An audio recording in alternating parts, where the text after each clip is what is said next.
Na obali rijeke Sane, što presjeca plodne prijedorske ravnice, ispisana je istorija jednog manastira i jednog naroda.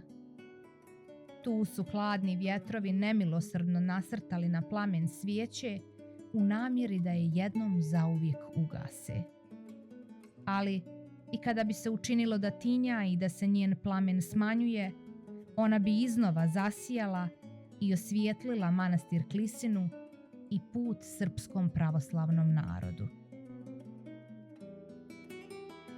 Manastir se spominje još pre nego što su Turci došli na ove prostore.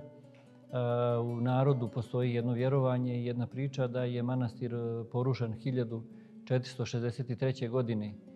I jedan podatak, to jest više je to u narodu ostalo, da je taj prvi manastir srednjevjekovni bio posvećen Sretenju Gospodnjem. Mi zadnja 3 hrama koja su sazidana na ovom mjestu su posvećena svetovelikomučenici Marini. To je ono što mi znamo. Znamo da je manastir jedan postradao, to jest parohijska crkva je postradala 1914. godine, kad je počeo Prvi svjetski rat. Posle toga je crkva nova sagrađena, podignuta 1926. godine i ta crkva je bila sve do Drugog svjetskog rata, to je tačnije 1942. godine ta je crkva isto porušena. Crkvu u Brvnaru su 1942. godine opljačkale i zapalile muslimanske ustaše. Ali mještani sela Ništavci i pored velikih stradanja srpskog naroda nisu zaboravili na zvono sa velikim požrtvovanjem kupljeno 1926. godine u Beogradu.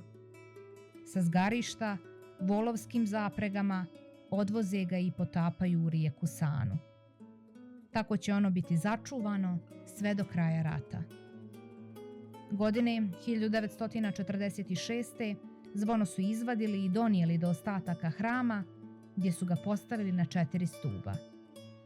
U narednim decenijama narod će se za velike praznike okupljati pored svog zvona na Goloj livadi, sve do obnove manastira Klisina. Zvono se nalazi ovdje kod nas u manastiru i mi smo ga tu ostavili i čekamo sad da napravimo da improvizujemo jedan zvonik ili jedno mjesto gdje ćemo ga okačiti i ono će tu nama ostati kao jedno veliko svjedočanstvo i jedan veliki blagoslov za nas, gdje ćemo moći čak i ponekad da odzvonimo sa tim zvonom, ali ćemo ga sačuvati da ono svjedoči jednu istoriju, jedno vrijeme koje je bilo i jedno da kažem stradanje našeg naroda koje je ono pretrpilo zajedno sa tim našim narodom i sa mještanima ovog prostora. Godine 1991. obnavlja se eparhija Bihać-Petrovačka u koju ulazi i manastir Klisina, ranije manastir eparhije Banja Lučke. Tada su pronađeni temelji male drvene crkve iz ranijeg perioda, a pronađeni su i grobovi u samom hramu i oko hrama. 1993. godine episkop Hrizostom osvećuje obnovljenu crkvu. Pošto je to bila crkva jako malih dimenzija, bilo je mnogo naroda tad na liturgiji, na osvećenju hrama ovdje i tad je vladika na pragu crkve, na vratima hrama besjedio da bi mogli svi ljudi da budu tu prisutni, to je da bi mogli da svi čuju riječ episkopa. I oni su, neko je tad iz naroda rekao episkopu u toku besjede, rekao pa vladiko, ovdje je nekad bio manastir. I vladika Hrizostom njemu uzvrati i kaže ako je bio, molit ćemo se Bogu da opet bude. Tad vladika pronalazi jedan pisani trag gdje se spominje manastir Klisina, da je porušen 1463. godine ili 64. otprilike i da je od tad pa sve do 90. godina prošlog vijeka nije bilo nikakvih, da kažem, do duše, do početka Prvog svjetskog rata, do tad kad je ta crkva sagrađena, tu nije bilo, da kažem, pre toga hramova. Možda je i bilo, ali mi, nažalost, nemamo nikakve historijske podatke ili nekakve pisane tragove da nešto možemo više znati i o tome.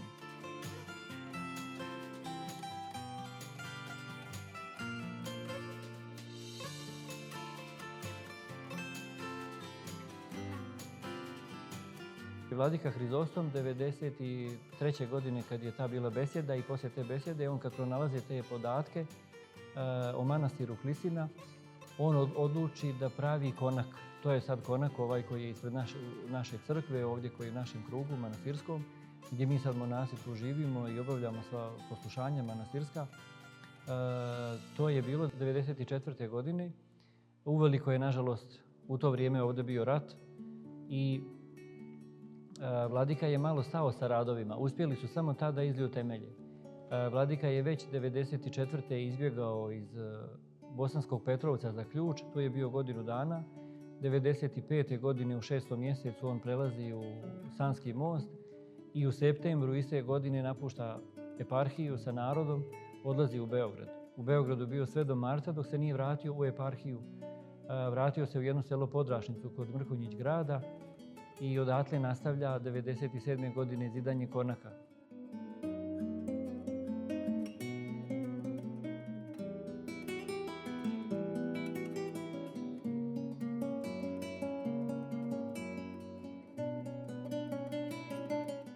'99. godine kad sam ja završio i vojsku i i srednju školu '97. i vojsku '98. 1999. godine sam već odlučio da idem u manastir. Pre toga sam neko vrijeme se pripremao, razmišljao kako i šta, na koji način i gdje otići, ali evo, Božji put me je doveo ovdje i Božji plan. Ja sam se tad javio episkopu Hrizostomu, našem nadležnom arhijereju, da želim u manastir i on me poslao u manastir Kovilj. Tu sam bio 13 mjeseci, iskušenik, od početka oktobra do kraja 1999. do kraja oktobra 2000. godine. I moje monašenje je bilo u toj manastirskoj crkvi 29.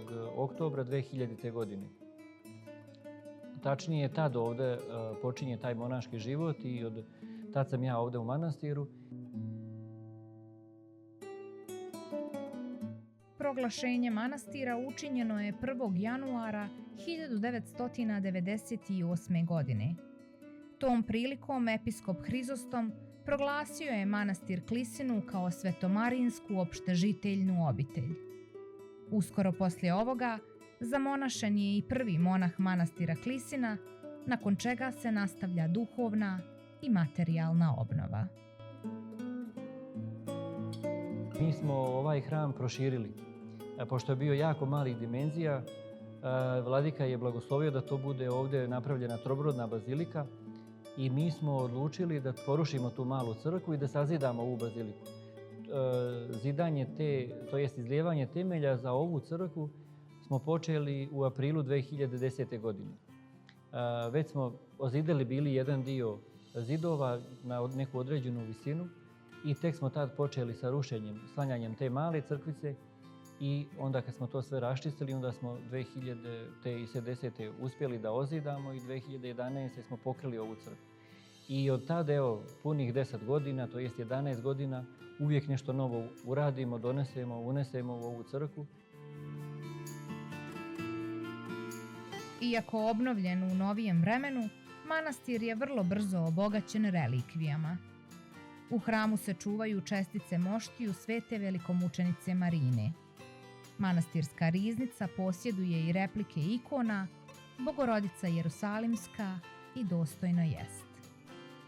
Osvećena je u Kareji, u Protarskoj crkvi gdje se i nalazi originalna ikona i na neki način kroz tu ikonu i preko te ikone i Majka Božja